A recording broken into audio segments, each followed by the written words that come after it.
Aplazaron la discusión de la reforma al Infonavit en la Cámara de Diputados. Los sindicatos piden que sean escuchados para aprobar la iniciativa. Publicaron ya las listas de las personas que podrían ser candidatos en la elección del Poder Judicial. Algunos de los perfiles rechazados dijeron que no tomaron en cuenta su experiencia. Y detuvieron a 13 policías de Veracruz por presuntamente estar relacionados con el delito de secuestro o desaparición forzada. Le voy a contar los detalles. Y el gobierno de la Ciudad de México implementó un operativo antipirotecnia en el metro. Están buscando evitar accidentes dentro de las instalaciones. Le contamos los detalles hoy.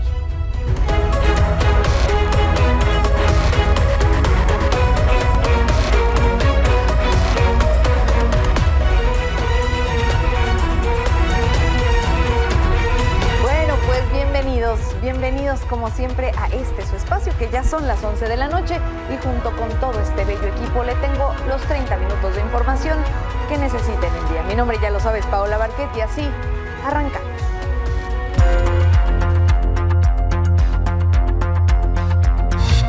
Pues la propuesta de reforma al Infonavit ha provocado ya el descontento de los trabajadores, sus sindicatos y la oposición. Todo esto porque uno de los cambios que se propone es que el gobierno disponga de los 2 billones de pesos que han ahorrado los trabajadores mexicanos ahora a través de las subcuentas de vivienda para que se inicie con el proyecto de la presidenta de construir casas en México. Y debido a esto, el Congreso del Trabajo se pronunció en contra de la iniciativa y en el comunicado que dan a conocer acusan a los legisladores de no estar tomando en cuenta a los mismos empleados para disponer de sus ahorros. También están pidiendo que se haga una consulta para saber si están de acuerdo con la medida y se comprometieron con ayudar a buscar un desarrollo integral de los trabajadores para que en efecto puedan alcanzar una vivienda digna. Quien también mostró su descontento con esta propuesta fue Ricardo Anaya, el senador del PAN, quien le está pidiendo a la Cámara de Diputados que frene esta iniciativa y acusa a Morena y al gobierno de querer verle la cara a los mexicanos. Así lo dijo en entrevista con mi compañero Carlos Zúñiga. Entonces, el problema de esta reforma es que en el artículo 42 le permite al gobierno utilizar ese dinero, que no es suyo. Y esto es gravísimo. No se vale que hagan esto cuando mucha gente está ya en descanso, algunos en el periodo vacacional, están un poco tomando a la gente pues distraída. Nosotros lo que les estamos proponiendo es que le pongan pausa, que se convoque a los representantes de los trabajadores, que se convoque a los representantes de los empleadores, pero sobre todo de los trabajadores, porque ellos son los dueños de este dinero. Pero en contraste, la presidenta dice que los ahorros de los trabajadores no corren ningún riesgo con esta iniciativa de reforma al Infonavit. Así lo dijo. Todas y todos los que tienen sus ahorros en el Infonavit para vivienda están totalmente resguardados. Esta idea que, bueno, no idea, estas publicaciones que sacan unas personas absolutamente irresponsables de que ahora están en problemas los ahorros de las y los trabajadores, falso. Pero es cierto, ha habido polémica alrededor del tema. Es por eso que también la iniciativa del Infonavit estaba prevista para ser discutida hoy en comisiones de la Cámara de Diputados, pero a última hora se suspendió. Esto porque la mayoría parlamentaria de Morena, es decir, quienes lo proponen, decidieron mejor aplazar la lectura del proyecto hasta el próximo año y así terminar este periodo ordinario de sesiones. Es decir, anunciaron que ya no va a haber tampoco un periodo extraordinario para poderla discutir, porque así lo acordaron con el gobierno federal. Una buena noticia, que no vamos a precipitar mañana la aprobación de ella. ¿Iría hasta el próximo periodo? No lo sé, pero por lo pronto no. ¿Se acuerda? Usted recuerden que se filtró, y además era cierto, que mañana estábamos preparando en la permanente, mañana martes, primero la reunión, instalar la permanente que no se ha instalado, y enseguida el primer acto era convocar a un periodo extraordinario a celebrarse el miércoles. Es decir, pasado mañana. Eso ya no va a ocurrir. Mientras tanto, en la Cámara de Senadores, la semana pasada le platicaba aquí sobre el momento de tensión que se vivió entre los morenistas cuando Adán Augusto López, el actual coordinador de los senadores de ese partido, sugirió que durante el sexenio pasado pudieron haber existido casos de corrupción en el Senado en las contrataciones. Nada más que el primer aludido fue Ricardo Monreal, del mismo partido, porque era el coordinador de los senadores en aquel momento. Bueno, después de toda esa tensión y de la confrontación, la presidenta les pidió mantener la unidad. Ellos tienen claro lo que significa el movimiento y la transformación. Y este malentendido, digamos, que tuvieron, pues tiene que resolverse. Y pues no puede ser un tema de recursos el que lleve a una discusión. Entonces, pero se va a resolver. Hay unidad en el movimiento. Nunca se les olvide quién los eligió. Nunca. Su responsabilidad es con el pueblo, no con los otros diputados. Bueno, sobre este mismo tema, Ricardo Monreal dijo que no quiere entrar en detalles sobre su discusión con Adán Augusto y confirmó que le va a hacer caso a la presidenta de mantener la unidad. Soy un hombre limpio. No tengo problemas ni con la ley, ni con la justicia. Entonces, yo no quiero profundizar diferencias con el senador Adán Augusto. Él afirmó una cosa, ahí está, y yo le respondí otra, ahí está. En este contexto, tanto Ricardo Monreal como Adán Augusto se reunieron en Palacio Nacional con Rosa Isela Rodríguez, la secretaria de Gobernación. Y mientras que en su cuenta de X, el coordinador de los diputados, Ricardo Monreal, dijo que la reunión se llevó a cabo sin confrontaciones ni discusiones entre ellos, la propia Rosa Isela intentó justificar en una publicación, o justificó que esta reunión fue solamente para confirmar que no iba a haber periodo extraordinario. Pero ya luego, cuando a Adán Augusto López lo cuestionaron al momento de salir de Palacio Nacional sobre si habían limado ya las asperezas entre él y Ricardo Monreal, ya mejor no respondió. Escuche. Oiga, ¿de qué? ¿Ya limaron las perezas con Monreal? ¿Ya limó asperezas? Sí. ¿Pero ya limó asperezas?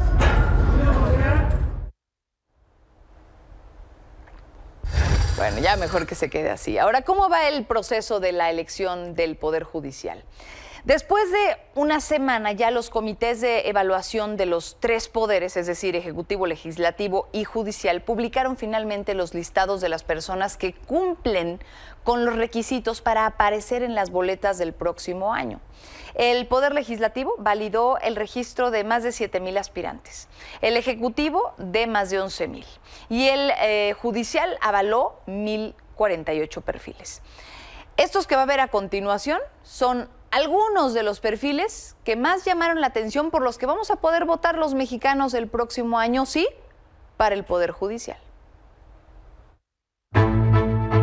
Más de 15,000 personas pasaron el filtro de los comités de evaluación para la elección judicial de 2025. Las listas publicadas revelaron que algunos candidatos habían sido rechazados por algún comité y palomeados en otros, a pesar de que todos tienen los mismos criterios de selección.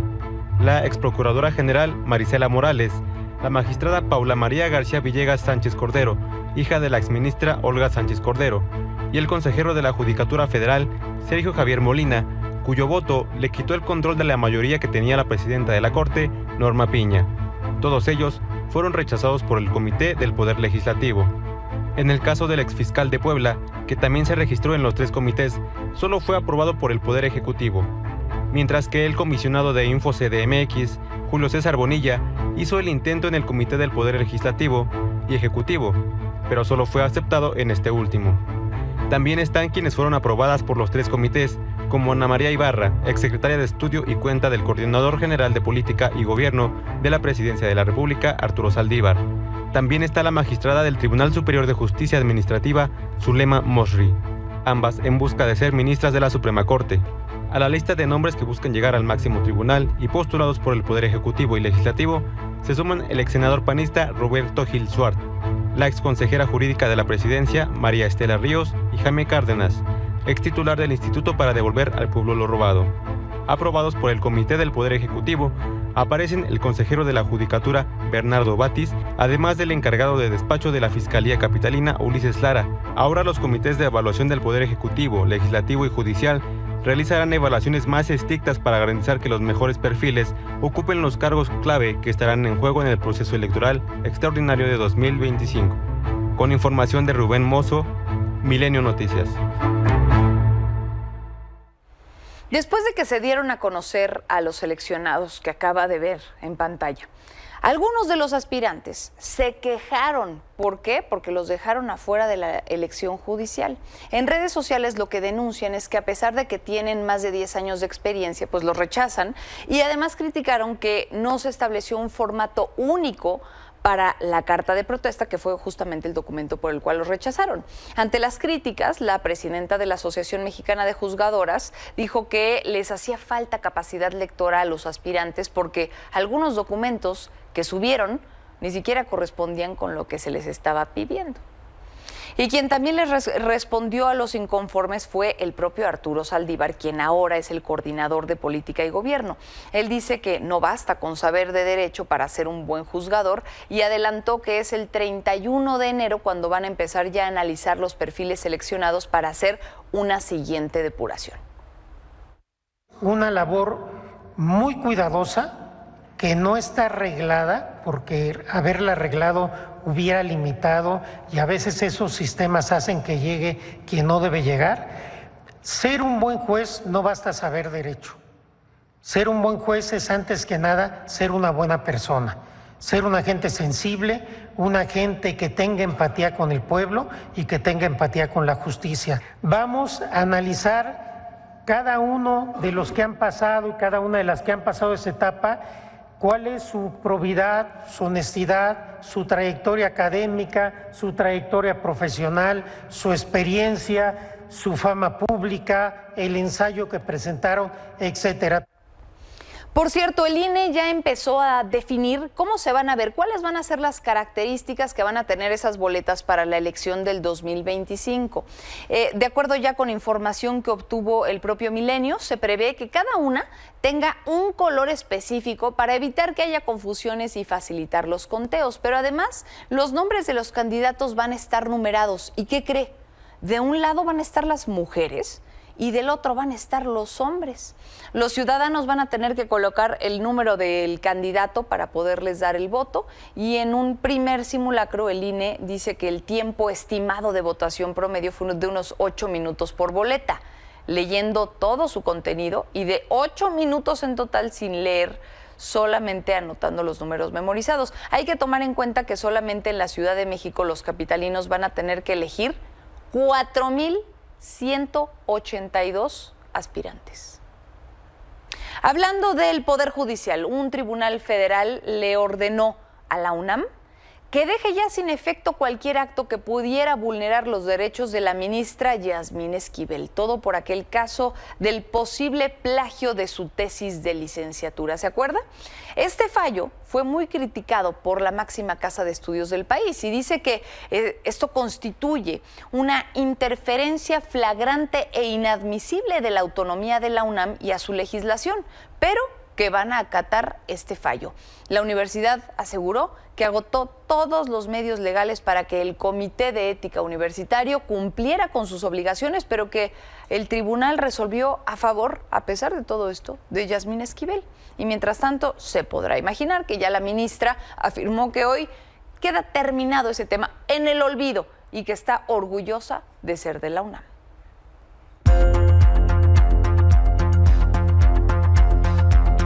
Bueno, vámonos a temas de seguridad. En Guanajuato fue asesinado ahora un empresario, Ricardo Vega Cámara. Es propietario del viñedo, era propietario del viñedo Cuna de Tierra. La Fiscalía dio a conocer que este crimen ocurrió en la carretera que conduce a Paseo de El Grande. Las primeras versiones señalaron que se habría tratado de un intento de asalto, pero las autoridades todavía no han dado detalles del caso.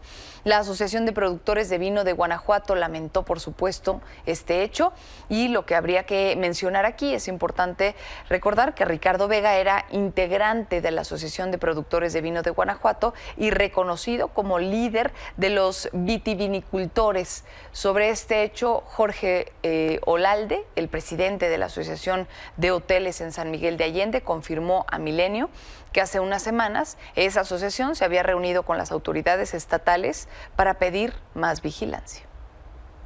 Hace prácticamente 2-3 semanas tuvimos la oportunidad de asistir a un evento justamente con el secretario de Seguridad Pública, y justamente para ver estos requerimientos, necesidades. Pues mire, traen una inercia de ahí de algunos años anteriores.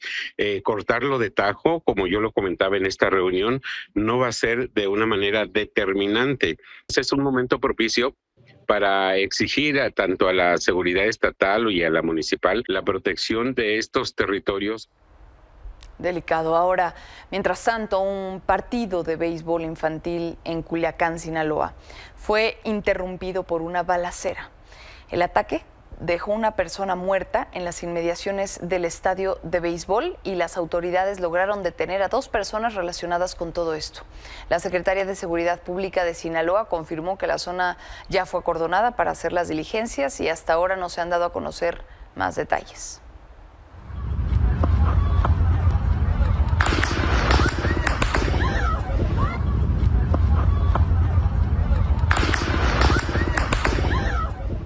Y precisamente en Sinaloa, fuerzas federales capturaron a Hernán Domingo Ojeda, alias El Mero Mero. Este sujeto fue identificado como tío de Ovidio Guzmán López, alias El Ratón, líder de la facción de los Chapitos del Cártel de Sinaloa. Él fue localizado ayer en la localidad de La Majada de Arriba, en Badiraguato. Su detención se dio durante los recorridos de seguridad de las autoridades después de que lo detectaron con armas. El Mero Mero fue detenido con un arma corta, 800,000 pesos en efectivo y 2 bolsas con pastillas de fentanilo. Ahora las autoridades consultadas lo consideran como probable responsable del tráfico de pastillas de Culiacán hasta los Estados Unidos. Y otra detención importante ocurrió hoy en Veracruz, se lo decía al principio del noticiario. Ahí, 13 policías estatales fueron detenidos por la Fiscalía del Estado por presuntamente estar involucrados en secuestro o el delito de desaparición forzada de por lo menos personas, al menos en 3 municipios. Los ahora exelementos José Manuel N., José Rosalino, Martín de Jesús, Benjamín Francisco, Sandra Nayeli, Alfredo Irán, entre otros, van a ser presentados ante un juez, quien va a iniciar el proceso después de las más de 5 denuncias que fueron presentadas en su contra. Esos son los ministeriales. Adelántate, allá va la patrulla a ver qué me lleva. Nadie te está mirando, sí, lo que estoy viendo.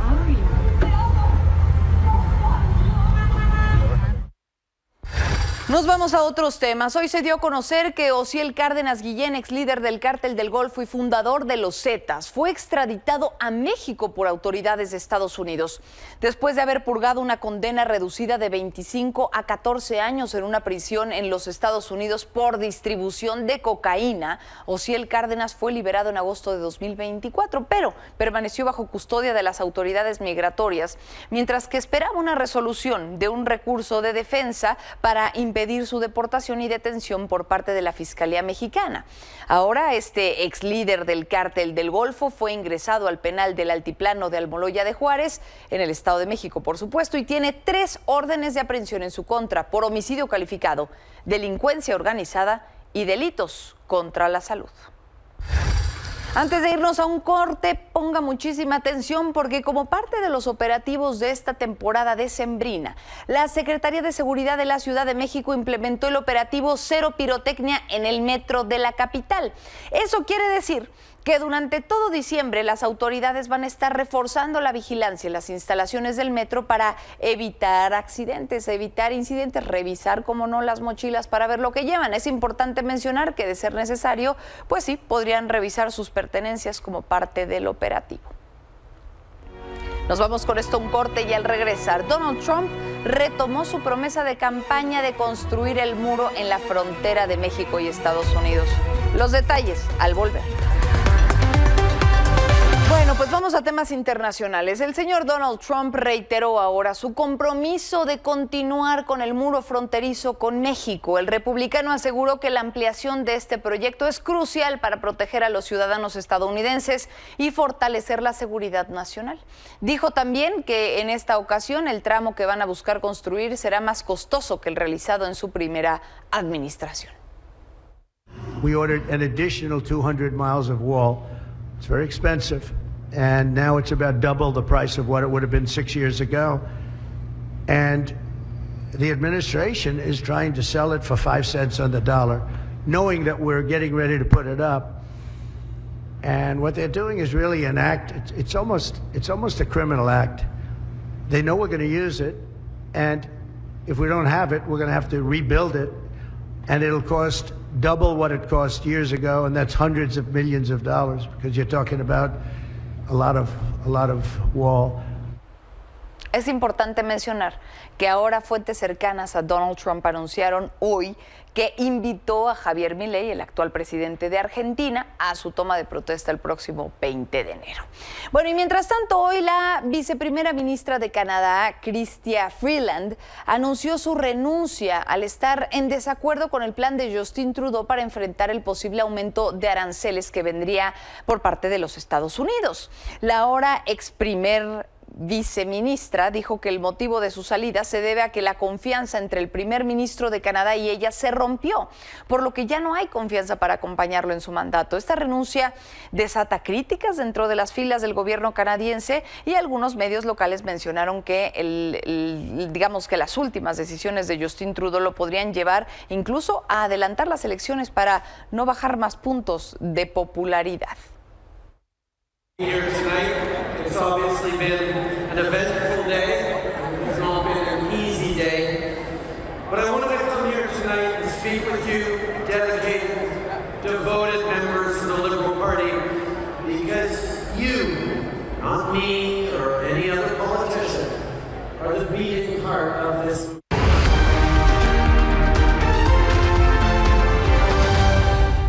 Víctor Hugo Michel, vamos contigo para que nos digas qué vamos a poder leer mañana. Tu espacio. ¿Qué tal, Pau? Muy buenas noches. Así es, nos vamos con nuestro adelanto de la edición nacional de Milenio Diario para mañana martes.